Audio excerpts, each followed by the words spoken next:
الحمد لله رب العالمين والصلاة والسلام على رسول الكريم وعلى آله وأصحابه ومن استنى بسنته ليوم الدين.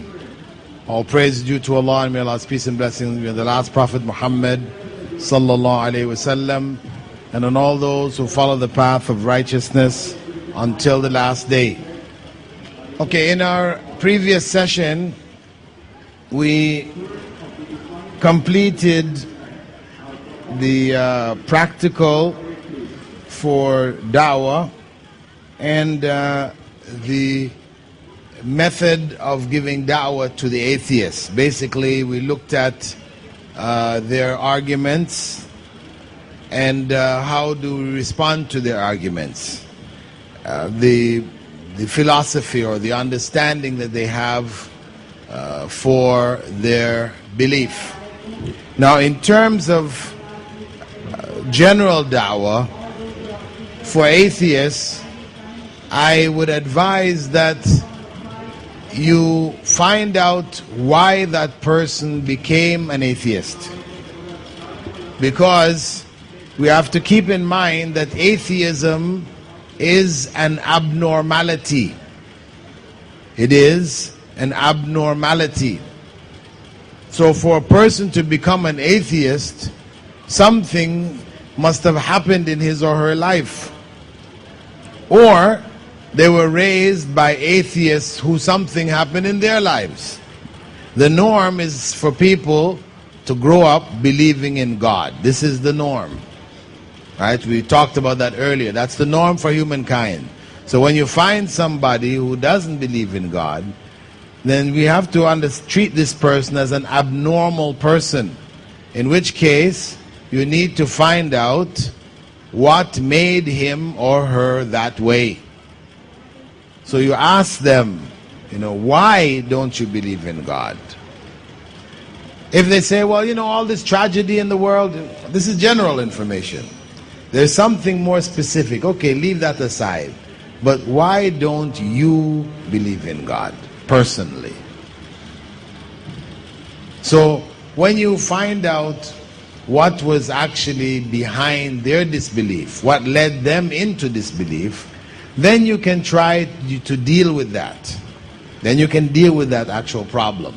And in most cases, it is some tragedy, as I've mentioned before, some tragedy they had in life which they could not find an explanation for.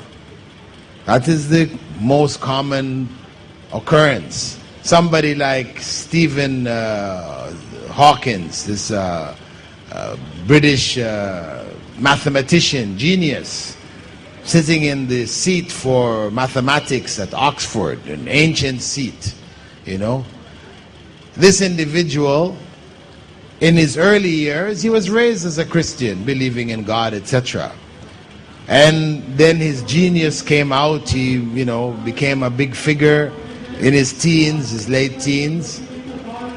Then he started to suffer from this spinal disease, which he started to lose control over his limbs.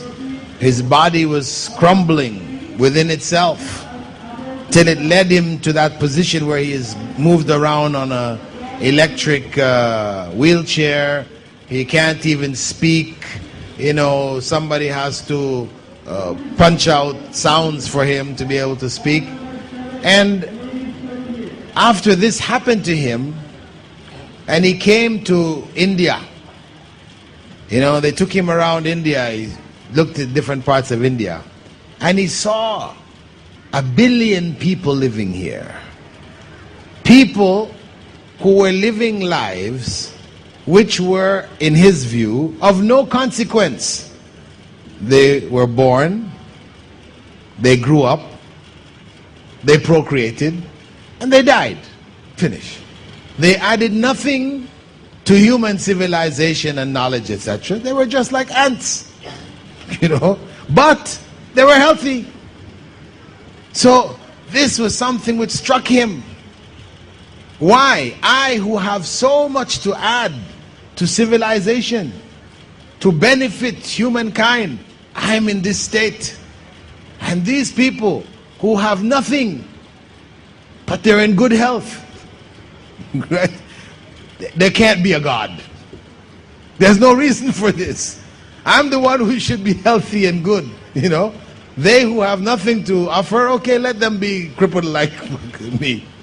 See, so not being able to explain and to understand why he is in this state, tragedy, led him to atheism. He wrote his book on the history of time, you know, and so on and so forth.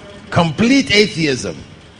Later on, his nurse fell in love with him. And he fell in love with his nurse. He divorced his wife, married his nurse. Love came into his life. Then he started to believe in God again. You see, his writings change. You know? Is this how people are? This is how people are. You know, when there's tragedy, you can't explain it, you resort to atheism. When life goes well, things are good, okay, there's a God. I found love. You know, so, like Hawkins, if you go into different people's lives, you will find that the reason for their atheism is tragedy. This is the most common one. Or, as I said, it could be that they were raised by parents who were themselves atheists, who became atheists as a result of some tragedy in their lives. Or their parents, you know, maybe a couple of generations of atheists. That could be too. But usually this disease, when really it is a very grave disease, for a person to deny God's existence. That is a very grave disease. For a person, for that to happen, there is usually a cause. There's usually a cause. And even the person who was raised as an atheist by his parents or her parents, many times they find Islam. Many times, or they find belief in God, you know.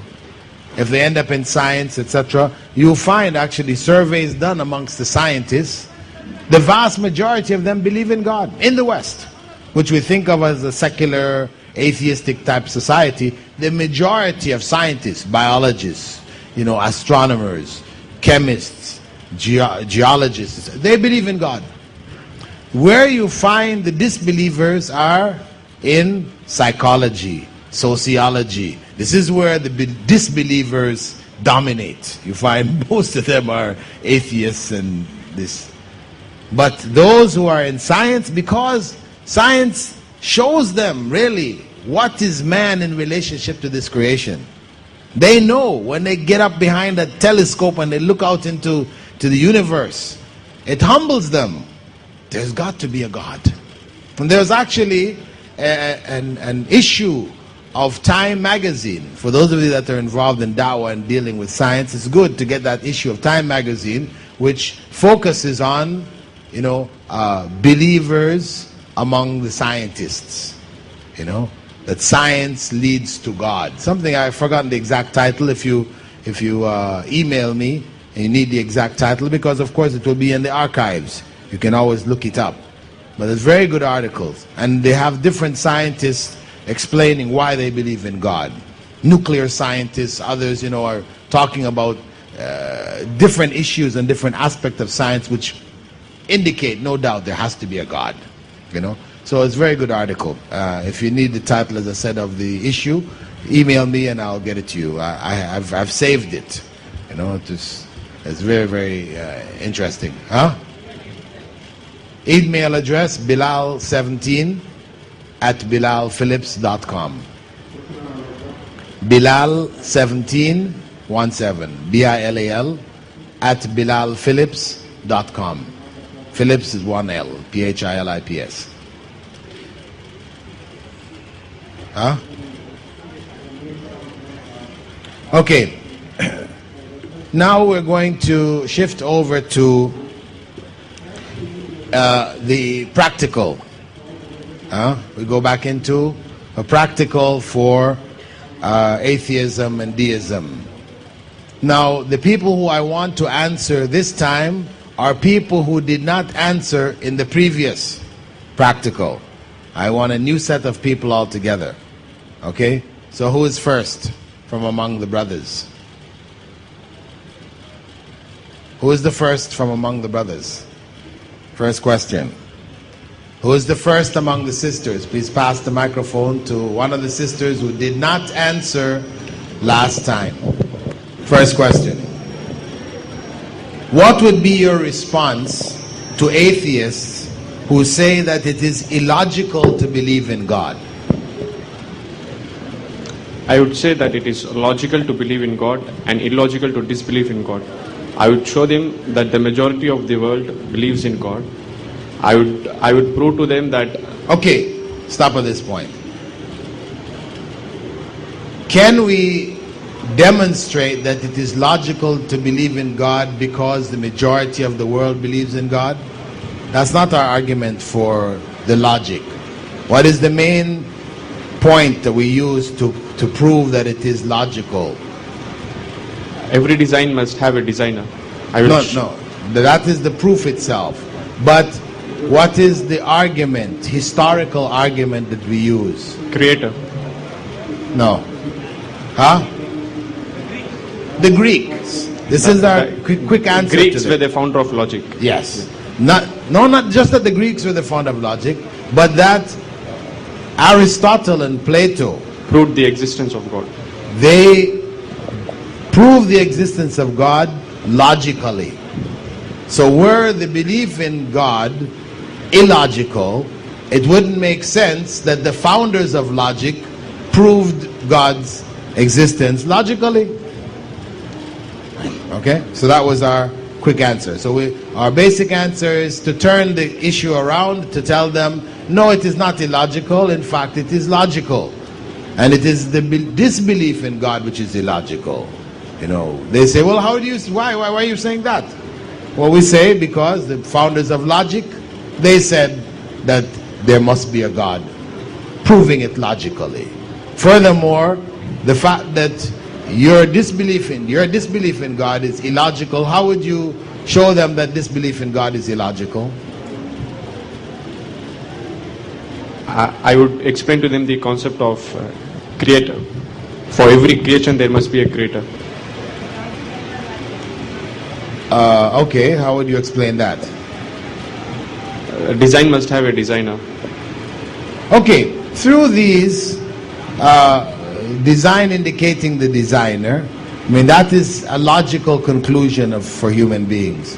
So to say that design doesn't indicate a designer must be illogical. So that's where we can easily show the issue of logic, because common sense tells us that if something has a pattern, something had to have made that pattern. That's common sense. That's our life experience. So to conclude that the whole thing had a designer to design these patterns is reasonable and logical. To conclude that it has no designer, that it's all by accident, that is illogical. Okay, good. Inshallah. Next. From the sisters. Sister has the microphone. Okay. Who hasn't answered before? Yes, I have an answer. Okay. If an atheist said to you, what makes you so sure there is a God? How would you respond? What about how we can we could not have created ourselves, and if we had to create ourselves, we should have been nothing, and nothing comes from nothing creates nothing. So we have to be created by something uncreated. So okay, so we're saying that you will bring the Quranic argument, yeah, that we were not created by nothing or from nothing, and we didn't create ourselves, right? He's asking, what makes you so sure there's a God? So you would ask them, were you created from nothing? Did nothing create you? Of course they said, no, obviously I had to be created from something. I mean, it's not just you who have been created. There are so many other things also. No, but if the person said, I created myself, I mean, how can it be? Do you have any proof? Like, no, what we say to them is, okay, if you created yourself, it means that you had to not exist. Okay. Right? You had to first not exist. So when you were not in existence, how can you bring what is not in existence into existence? Not possible. That is illogical. Where can we say create one more? Create one more? Yeah. Yeah. Okay. On to the brothers. Next. Who has not answered before, huh? Sometimes an atheist may say, if there is a God, why is there suffering in this world? What would your answer be to that? I will give him the evidence from the Quran that these are the signs, the calamities befall us because they make us to think that there is a God. So just to remind us, Allah shows His signs.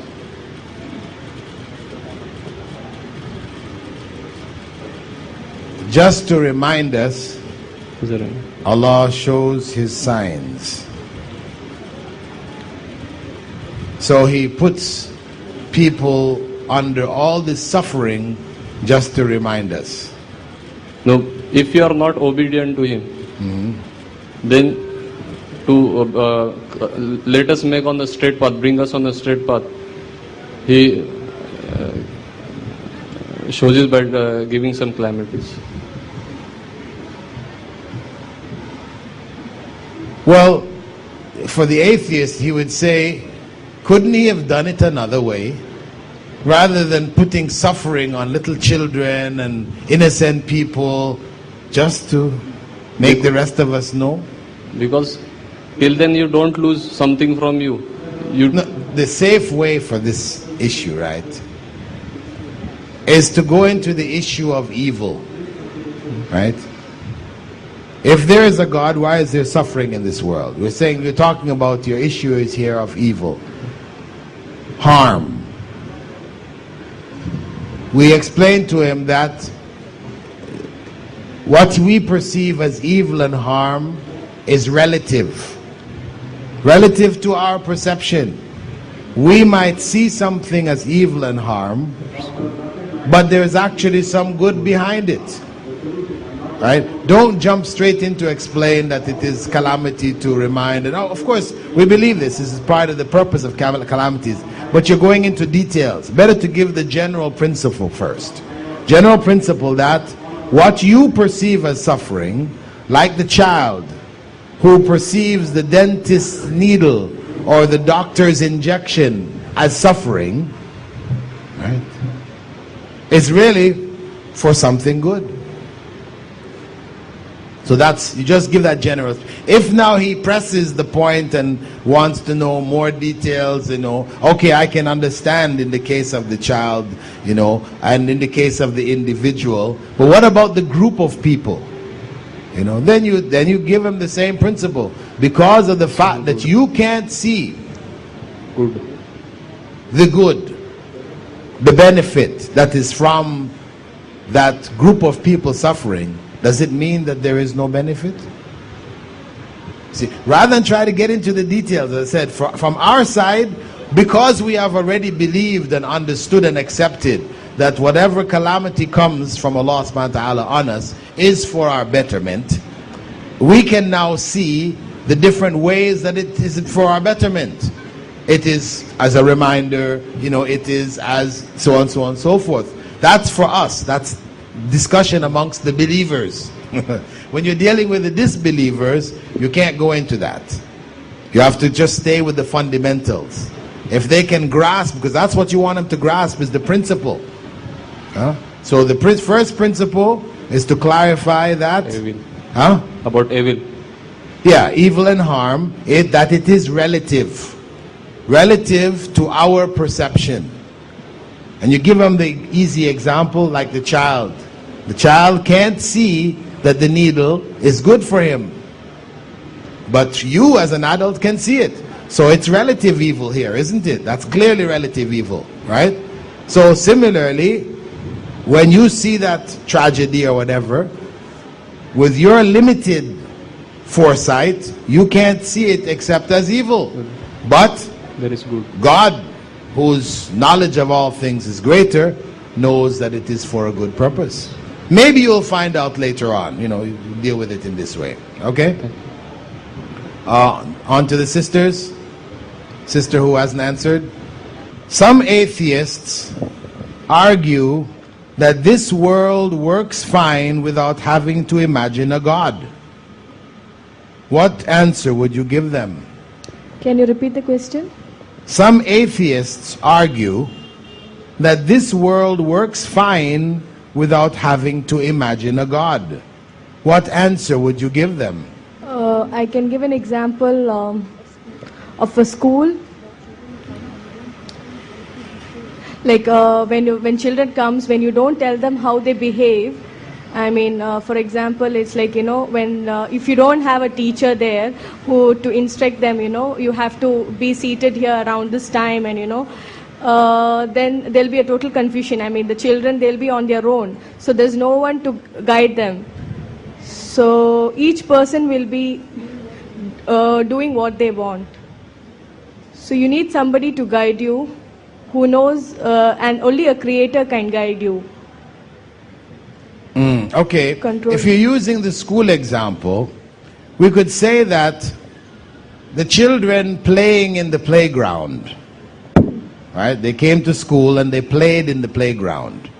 For them, school was fine. Playing in the playground. Enjoyable. It was fine. But is that what they're supposed to do at school? No. So the fact that the world seems to be going fine without having to imagine a God, does that mean that the world is really going fine? See, this was the point. We're dealing again with relative good. What may appear good to you as an atheist, you think the world is fine without having to think about a God. That doesn't necessarily mean it is really fine. Right? So, without God prescribing for us how this world is supposed to be, then the likelihood is that we're not going to be doing what we should be doing here. That's the point. Okay? So you use your school example. Better to use the children in the playground, or without the teacher, you could say in the classroom. They may be having a good time, jumping up and down on the desks and throwing chalk at each other. It's fun. It's going fine. You don't have to think about the teacher. Or in the playground, you don't have to think about why you're here at school. But will they fulfill what they were in school for? No. They will not. You need to have that teacher there. You need to have instructions what to do in the school. So that would be our answer. Shukran. One of the brothers who hasn't answered. Atheists occasionally claim that the world and its constituents are uncreated. It always existed. This was Hawkins' book on the origin of time, or the history of time. That's what he was claiming in it. How would you refute this claim? Can I have the question once again? If an atheist claims that the world and its constituents, what is made up of, are uncreated, it always existed, how would you refute this claim? I'll give him the example of a man walking on a beach. He sees a footprint in front of him. He cannot say that this is because of sand and water mixing and becoming a footprint. This is because someone has walked in front of him that it has become a footprint. So just like that, nothing cannot come to this world without being created. So everything is created. Well, I don't think that is the answer. I mean, what you said is a correct statement, but it's not the answer to that question or that challenge. If it is uncreated, meaning it was always there, it has no beginning, that's what you're dealing with. When they say it's uncreated, It means it had no beginning. So how do we respond to the claim that this world had no beginning? You can give him the example. If it doesn't have a beginning, then we can ask him, if you see anything which has been produced, you can see a designer for it. Nothing just comes in front of you by falling in front of him. For example, if you see a mic in front of me, it did not come falling in front of me. You can just give him an example. So it has been created by somebody and placed here. So this is how world, which is so complex, it has all complex things. It cannot be created as such and cannot come with an explosion or be like that for a long time. It has to be created by a creator. See, you're still dealing with the issue of accident or design. You know, you're not dealing with things being in existence without a creator. It is always there. You still haven't dealt with the question. You have an answer to this one? Please. Maybe we can give the example of taking different colors of paint and put it in a bucket and trying to throw on an empty wall. And if you think you can create the painting of Mona Lisa, it's not going to come even if you try a million times. No, but this is still an example of design and the designer. This doesn't explain saying that things were always there. The design, for example, they say, was always there. You know, the design in creation, which it was always there. It had no beginning. Nothing can be created from nothing. Something has to create something. And God was already there. So He created us. Well, they say, well, there is no creation. It just always was there. This world, matter. When you ask the components of matter, you know, the atoms, etc., they always were there. When you ask them whether the chicken came first or the egg came first. So if they say the chicken came first, then you say, how did you get the egg? So that question of egg and chicken you can give them. Does that solve it? They say, no problem. The egg came from a chicken that came from an egg that came from a chicken that came from an egg. There was always chickens and eggs around. You can give him the example of the infinity theory. You can say that Aristotle, he rejected that theory because theoretically, if you have to get, like the example you gave yesterday, if you have to get from where you're sitting to the door, you need to walk 50 steps. But if you go on dividing that by 2, by half, then you'll never get a 0. No, it'll just, so that means you actually never get to the door. It'll just go on, it'll become minus. It's not logical to imagine that because you actually can get to the door. Okay, if we're saying then from this that the concept of infinity is a theory, a theoretical concept, which has no support in the real world that we live. In the real world that we live, everything has a beginning. The idea that things don't have any beginning, this is only in the mathematical, theoretical world. Right? So this is one response, what the sister has mentioned, right? So we point out to them that this idea of infinity, do you have an example in the world? Because for you to conclude this, right, we conclude from observation. Have you observed anything through your senses? Because this is going to be a scientist or of some sort, right, who says, I judge things according to, reason and logic and science and what's real and okay. So he says, no, these things have no beginning. Can you give me an example of something in this world around us without a beginning that you have observed as not having a beginning? No. Everything that is observable has beginnings. So this idea of not having a beginning, it comes from mathematics. Infinity, this is a mathematical, theoretical concept. It's not real. infinity is not real. So to say that things have no beginning, they always were there, it means that if it had no beginning, we would not be here. That's the other one. This is the one that Aristotle argued, right? If it had no beginning, we couldn't be here. Because it would take an infinite amount of time to get here. So, that's the same as saying we would never get here. The very fact that we are here now is proof that there was a beginning. Our existence is proof there was a beginning. Remember that we discussed yesterday? Right? So we point out to them infinity concepts. This is theoretical. It's not from the real world. It's from the world of mathematics. What you can do with numbers, you can try to apply that in the real world. It doesn't work. Numbers are not a perfect description of reality. They describe an aspect of reality, and to that degree that it works, we use it. But to the degree it doesn't work, we leave it. As we talked about going to the door, right? We leave that one. Though mathematically it's correct, we leave it.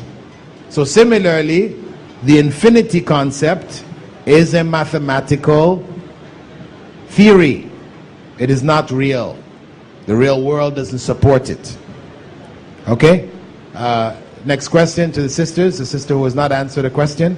You have another suggestion? Go ahead. You said that since we are here, so we need to have a beginning. But if we counter asks us that you Muslims, you believe in God and that He has no beginning. So if there is a God, then even He should have some beginning. So how do we say that? Because well, okay. If we said, if they raised the issue about God, and we talked about that before, that He had a beginning, right? We are saying created things have beginnings. Created things.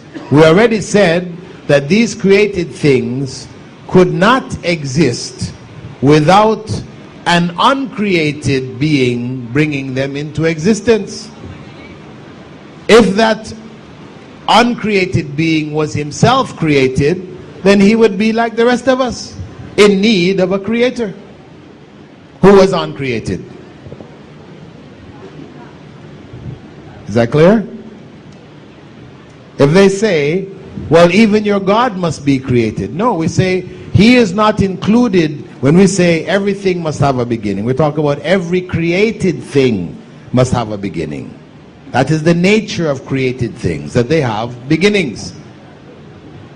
And their beginning, what started them to exist, had to be uncreated itself. Otherwise, it is within the same circle of created things, in need of a creator.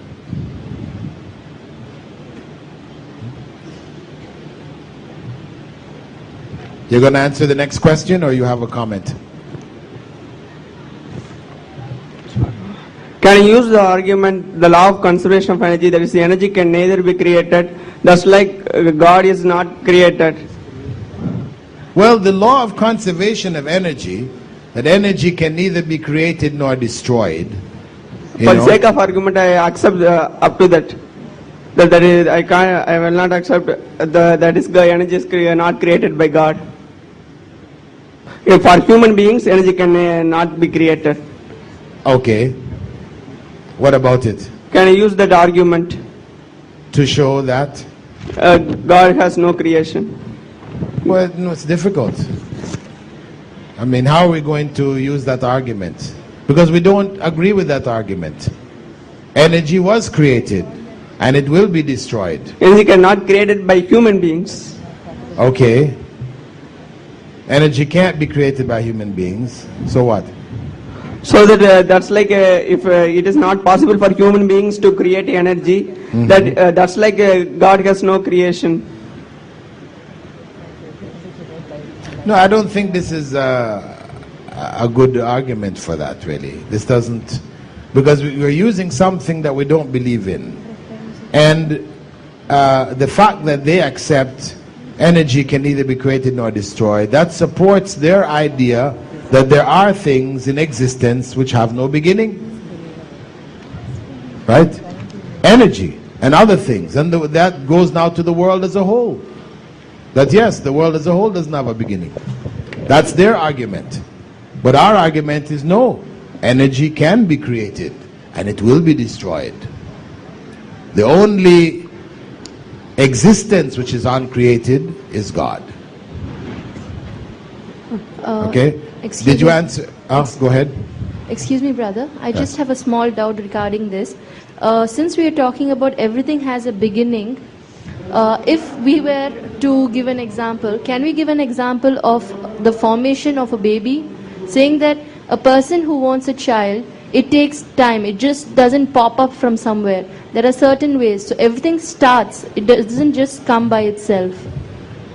Can we give that as an example? Of things having beginnings? Yes. Yes. I mean, there are so many examples we can take, you know.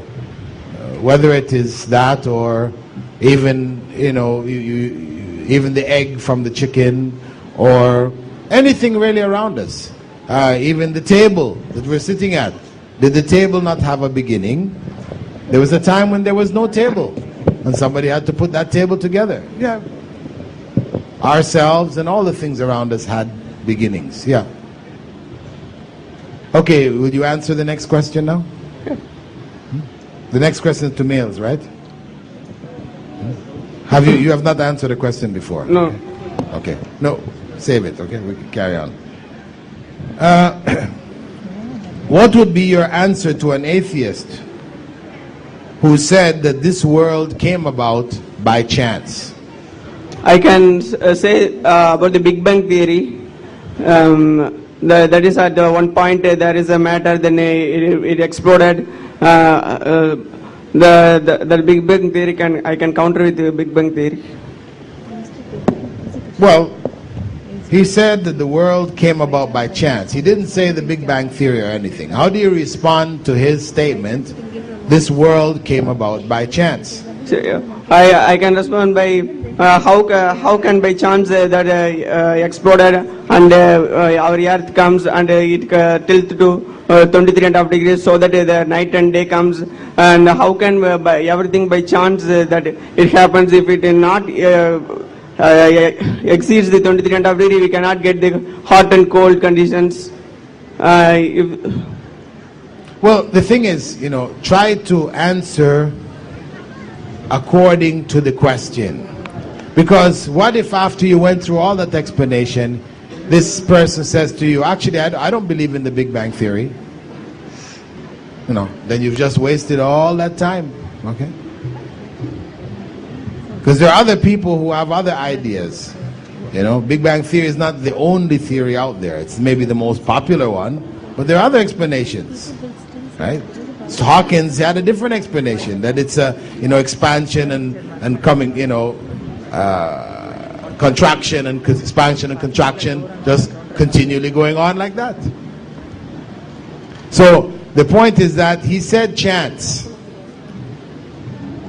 What you deal with then is chance producing design. So your answer should come from that perspective. I can use that Mona Lisa example. That is a painting that if you throw a paint, it cannot produce the Mona Lisa at every time. It can.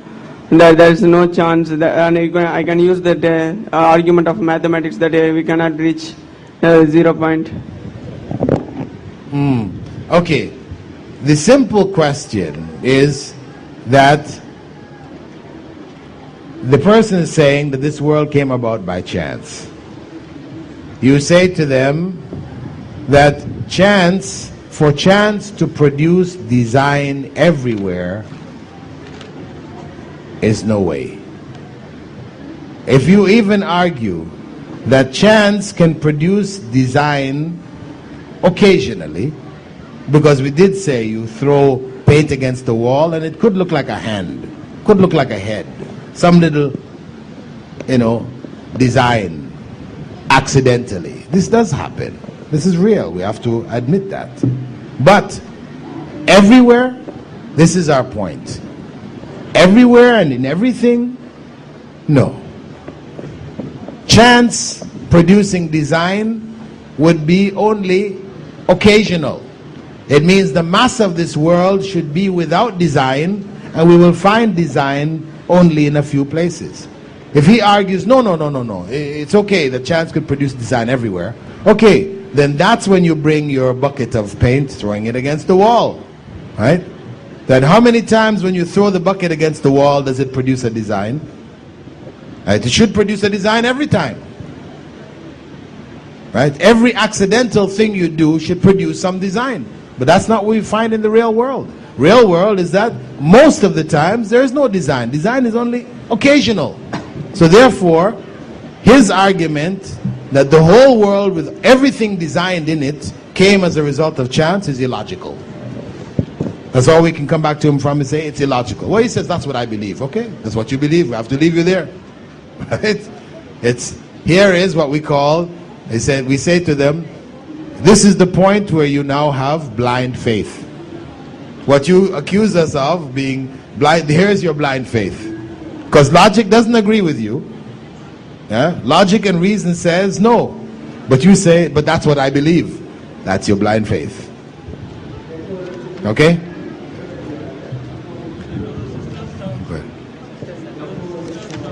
Yeah, to the sisters. My brother had a comment. Go ahead. We say that God is uncreated, so God has got no beginning. And they say that universe is uncreated. The atheist says universe is uncreated, so universe has got no beginning. How do you explain this?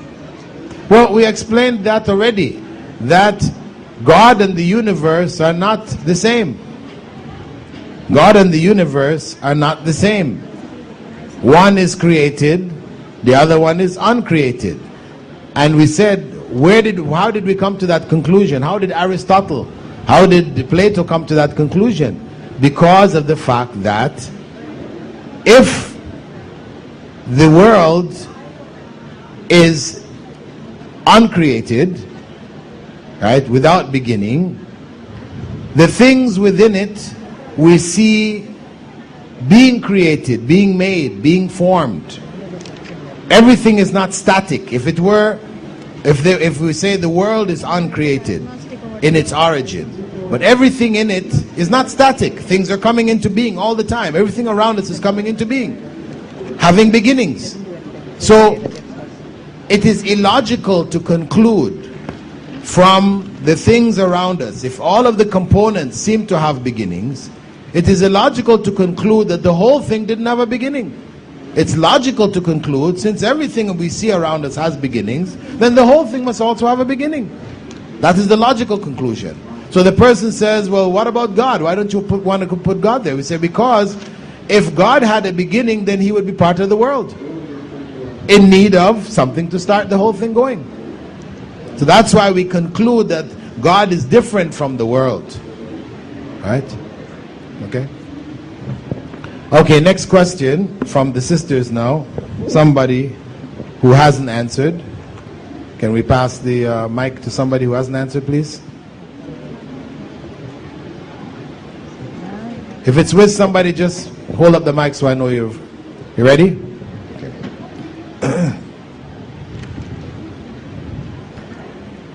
How would you reply to the atheist who says, if God is able to do all things, could he create a stone which is too heavy for him to lift?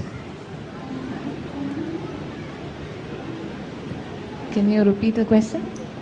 If God is able to do all things, right? God is able to do all things, you believe that, right? Do you believe that or not? Yeah.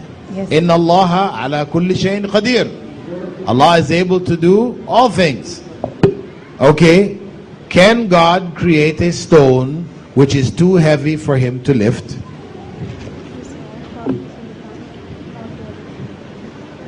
Saying that would be like God is deficient. I mean, he creates something that he can't lift. He's all powerful, he can do anything. But if he does that, that would be like proving that he's got some deficiency in him. So then he ceases to be God then. Okay. So what are you saying? He can't do it or he can do it? He can do it but will not do it. He can do it but will not do it. Okay. Alhamdulillah, that was, a good attempt at resolving it. The main way, the best way to deal with this type of a question is we say to them, and this is what the sister was saying, that when we say God is able to do all things, we mean all things which are godly, not things which will make him no longer God. Right? Not things which will make him no longer God. These are what we call absurdities. If you say that God is without beginning, that's his quality. To ask, can God have a beginning? Can God be born? That is nonsensical. You already said that he is without beginning. So to ask, can he have a beginning, is contradictory. It is a nonsensical question. We call these the absurdities. So we don't attribute to God absurdities, things which will make him no longer God. Okay? So that's the way we end that argument. And this argument actually was used by the atheist scientists of the Renaissance, against the Christian philosophers. This is how they threw them into a quandary, how to answer that, right? Because they were already using the idea of God having a son based on the same theory, that God is able to do all things. That's what you may find a Christian asking you. Well, don't you believe God is able to do all things? Why couldn't he have a son? You understand? So this is why being able to answer the atheist enables you now, empowers you to answer the Christian's argument in that case also. Okay? So, as she said, to say that he is, to create a stone which he is not able to lift would be to imply deficiency with regards to God. I mean that he's no longer God, because God is the greatest. Nothing greater than he. Right? So, such a creation is absurd. Absurd.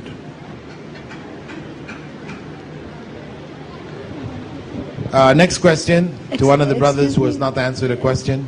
Excuse me, brother. Yes, sister. Can't we say the question in itself contradicts itself? Because the person just agreed that God can do everything. I mean, he started, that's how the atheist starts. You agree that God can do everything. But then he says, can he do this which he will not be able to do? So the question in itself contradicts... No. The atheist is going to say to you, do you believe that God is able to do all things? Or he just makes the statement, since you believe that God is able to do all things, can he make a stone which is too heavy for him to lift? So that question works. It works. But we respond to them that that question is an absurd question because of the fact that you're asking whether God can do something which makes him no longer God. You see, that is absurd. Can God be no longer God? God is God. So that is an absurd question. Question number 8. Is this on to one of the brothers who has not answered a question?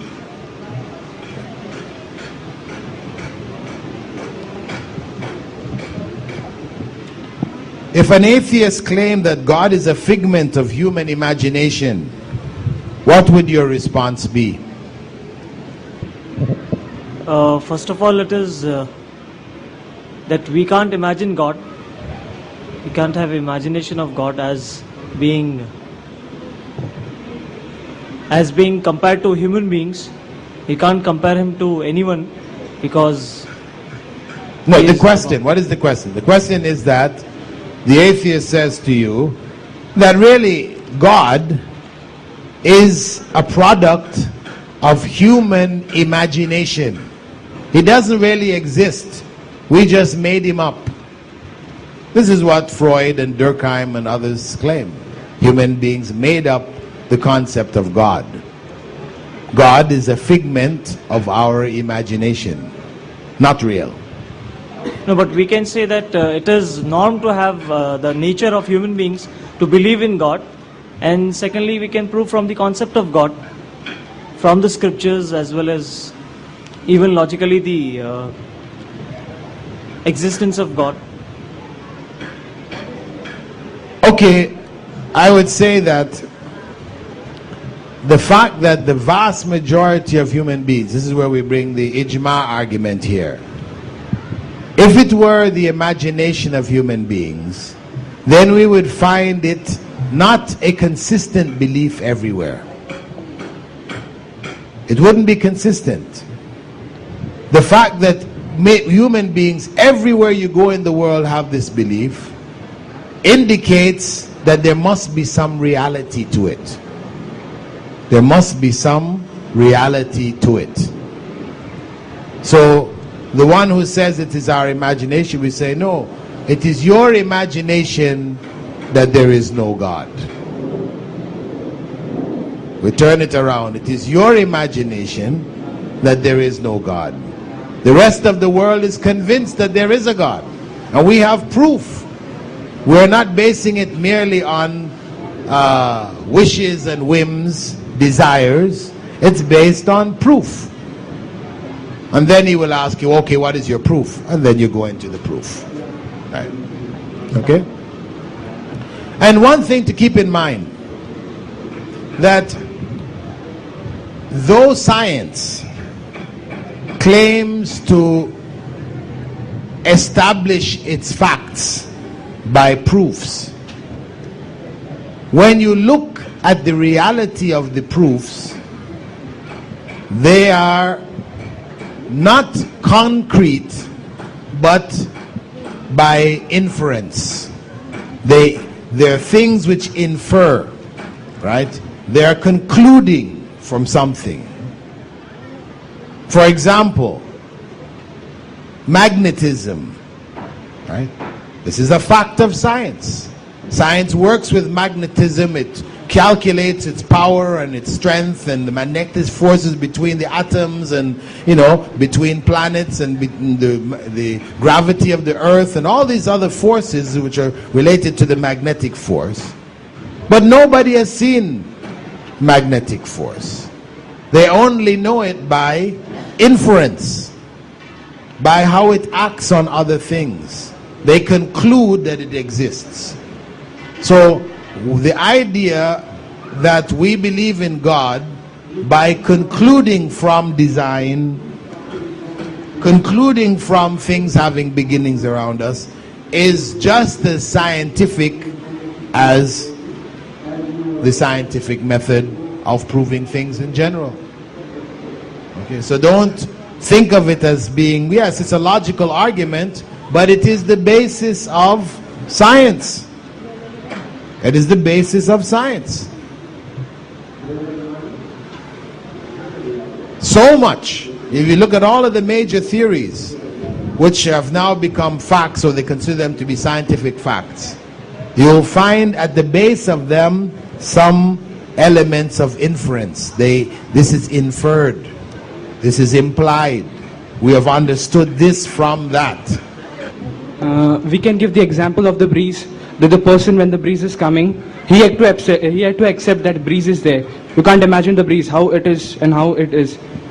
Example of breeze. The breeze. Yeah. So we can explain that now. You can not see the breeze, but you have to accept that the breeze is there. Yeah, you feel the effects. Yeah, you see feel the effects of the breeze. Yes, breeze is a good example also. The wind.